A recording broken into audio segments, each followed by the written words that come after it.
안녕하세요. 김태현의 현명한 투자자 방송 시작하겠습니다.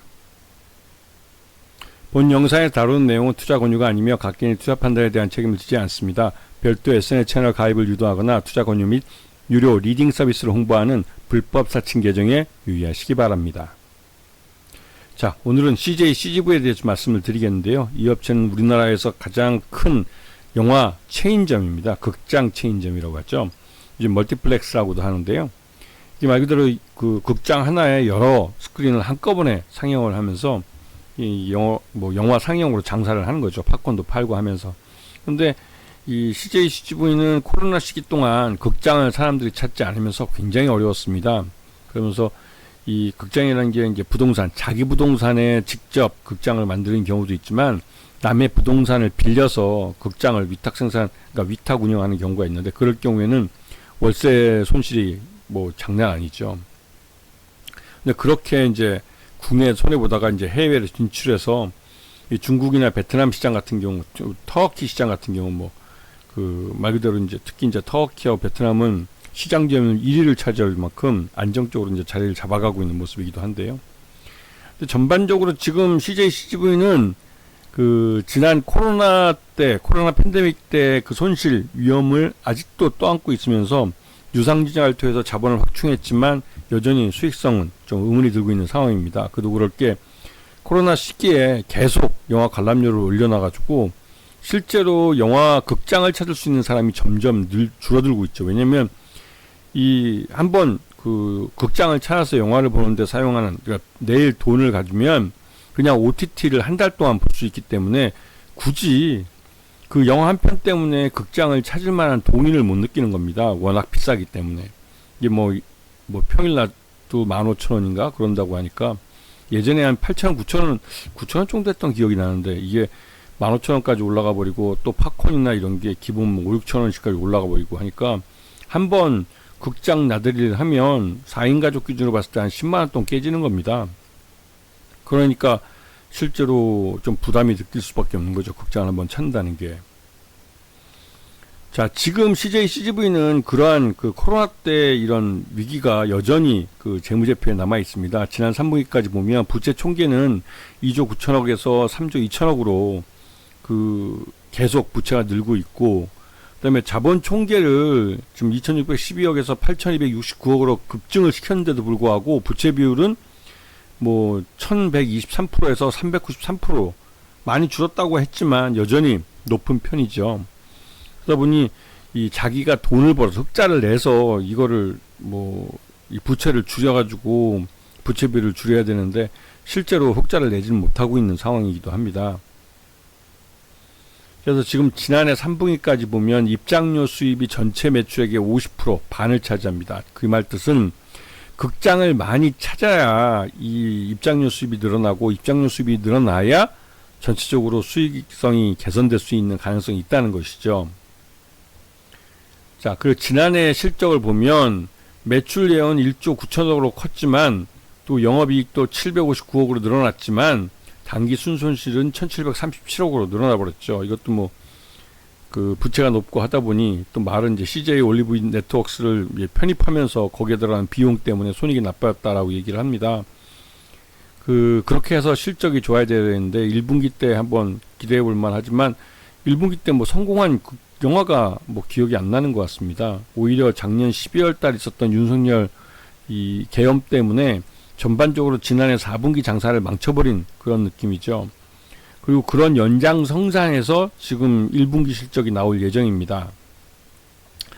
지난해 2024년 실적을 놓고 보면 이 지난 4분기 그 극장을 찾은 사람이 좀 소폭 줄기도 했고, 전체적으로 전사 관람객이 이게 아마 이 풀일 겁니다. 왜냐면 지금 현재 극장 입장료를 갖고 이 정도 관람객이 거의 유지되는 그런 수준에서 더 늘기는 좀 어렵지 않나 생각이 좀 들고요.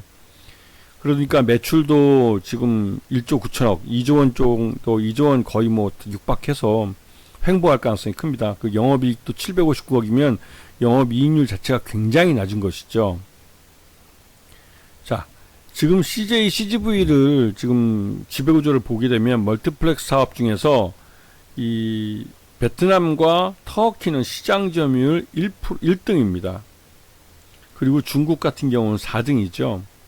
그래서 이런 해외 시장에서 나름 그 시장 점유율 1위를 하고 있는 그런 그 사이트들이 있기 때문에 이런 쪽에서 이 실적이 성장해 주면 그 나름대로 뭐 본사의 실적에는 도움이 되는 거죠.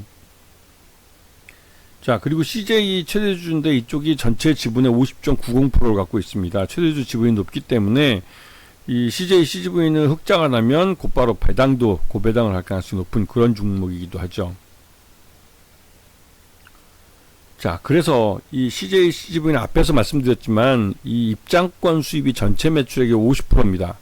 이 말뜻은 입장권 수입이 좋아야 되는데 올해 그 나름대로 좀 괜찮은 영화들이 이제 많이 상영을 됩니다. 그래서 이런 영화 중에 천만 영화가 많이 나와줘야 되는데 그래야만 이 극장을 찾는 사람들이 많아지기 때문에 근데 실제로 그렇게 이제 천만 관객을 달성할 만한 영화들은 아직까지 그 시장에 말은 많지만 좀 보이진 않네요. 1분기 중에는 없었던 것 같습니다. 그리고 그 해외에서 들어오는 아바타나 주토피아 이거는 기존에 성공했던 영화의 후속편들인데 이런 영화들도 이제 본편만은 못한 그 성적을 올리고 있기 때문에 그게 좀 문제죠. 전반적으로 이 천만 영화를 좀 달성할 수 있는 그런 훌륭한 작품들이 나와줘야 되는데 지금 돌아가는 분위기가 그런 종목들이 눈에 보이지 않고 있습니다. 이 말뜻은 CJC가 그 극장으로 이 관객들을 끌어낼 만한 동인이 부족하다는 것이죠. 그러면 실적은 또 나빠집니다. 그렇기 때문에 더더욱 걱정인 것이고요. 그 극장을 많이 찾게 만들어줄 그런 훌륭한 작품들을 많이 걸어야 올 텐데 이게 쉽지 않은 상태죠. 그리고 그래서 CJ CGV는 요번에 구조조정, 인력 구조조정을 단행해서 이 한 80명 정도의 대리급 이상 이 중간 관리자급들을 대거 그 집에 희망퇴직으로 집에 돌려보냈습니다. 근데 이게 이제 우리나라의 희망퇴직과 미국의 레이오프하고는 완전히 다른 개념인데요. 우리나라는 진짜 짐 싸서 집에 보내는 건데 레이오프 같은 경우, 미국의 레이오프 같은 경우는 나중에 지금의 위기가 벗어나서 나중에 그 사업이 다시 또 안정권에 들어오면 제일 먼저 이 어려울 때 내보냈던 사람들, 레이오프 했던 사람들을 먼저 채용을 합니다.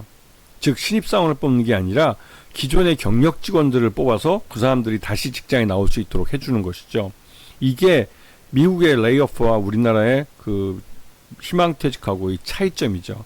우리는 이런 그 말 그대로 이제 그 경험이 있는 경력직을 내보내고 나서 그 빈자리를 채우기는데 너무 어렵다는 것이죠. 왜냐면 그 신입사원들이 그만큼의 그 몸값을 해주지 못하기 때문에 또 이들이 한 3년 정도 자기 밥값을 할 때 정도로 키워줄 이후에는 또 이 희망퇴직을 또 반복할 수 있기 때문에 그렇게 되면 결국은 이게 회사에는 별 도움이 되는 게 아닙니다. 그런데 그럼에도 불구하고 CJ CGV가 그런 정도밖에 경영을 못하는 경영진들이 하고 있다는 게 가장 문제가 되고 있는 것이죠.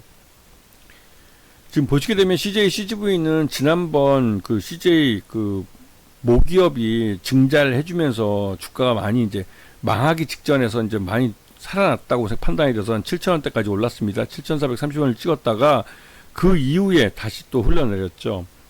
그 CJ CGV는 보유 부동산이나 이런 자산들을 매각을 해서 부채를 줄이고 여기다가 그 사람들이 극장을 찾을 수 있도록 영업 관람료를 낮출 필요가 있어요. 근데 그렇지 않고 지금 당장의 손실을 메꿀 수 있는 가장 손쉬운 방법, 즉 영화 관람료를 인상해버리는 걸로 결정을 해서 결국은 극장을 찾는 그 관객들 수를 점점 줄여가고 있는 그 서서히 끓어오르는 냄비 속에 개구리 신세가 되고 있는 것이죠. 이거는 그 솔직히 말씀드려서 이 CJ CGV의 지금 경영진들이 그만큼의 능력이 안 되기 때문에 나타나는 현상이라는 생각이 좀 듭니다. 그래서 그 좀 경영진이 너무 좀 안일하다고 그럴까요? 능력이 안 된다는 이 위기를 정상적으로, 그러니까 위기를 제대로 극복할 만한 능력이, 경영 능력이 안 되는 경영진이 아닐까라는 의구심이 좀 들기도 합니다. 그래서 왜냐면 지금 워낙 그 어려운 시기를 같이 보냈던 그 중간 관리자들을 한꺼번에 80명씩이나 내보내고 이게 이제 80명을 내보내고 나서 이 위기를 단순히 비용을 줄인다고 해서 위기를 벗어난 걸로 생각되면 그 그건 오산이죠. 왜냐면 이 중간 관리자들은 그만큼 일에 대한 경력도 있고 경험도 있기 때문에 위기가 발생했을 때 곧바로 대응할 수 있는 능력이 되는 친구들일 가능성이 없습니다. 그런데 그러한 친구들을 내보내버렸기 때문에 이제 전적으로 CJ CGV에 찾아오는 위기는 최고 경영진들이나 알아서 이제 위기를 대처해야 되는데, 그들이 실제로 이런 위기를 실무적으로 일을 해서 극복하는 게 아니기 때문에 이게 쉬운 문제가 아닌 것이죠. 전반적으로 지금 CJ CGV는 경영권, 그러니까 경영의 위기라고 할 수 있는 그런 상황을 내몰린 겁니다. 왜냐면 작년에 이제 최유주가 그 경영에 대해서 자기가 책임을 진다고 해서 그 증자도 해줬고, 그 증자해준 것에 대해서 경영진들이 그 돈을 받아서 제대로 잘 운영을 해서 흑자를 만들어야 되는데 그러지 못하고 있는 상황이죠. 거기다가 작년에 1000만 영화가 여러 개 나왔는데도 불구하고 작년 실적이 나빴다는 건 전적으로 CJ CGV의 경영진들이 경영 능력이 없다는 것을 반증하는 것일 수도 있습니다. 그렇기 때문에 이러한 종목들은 투자할 때 좀 조심하셔야 되는 것이죠. 아시겠죠? 자, 오늘 방송 여기서 마치겠습니다. 감사합니다.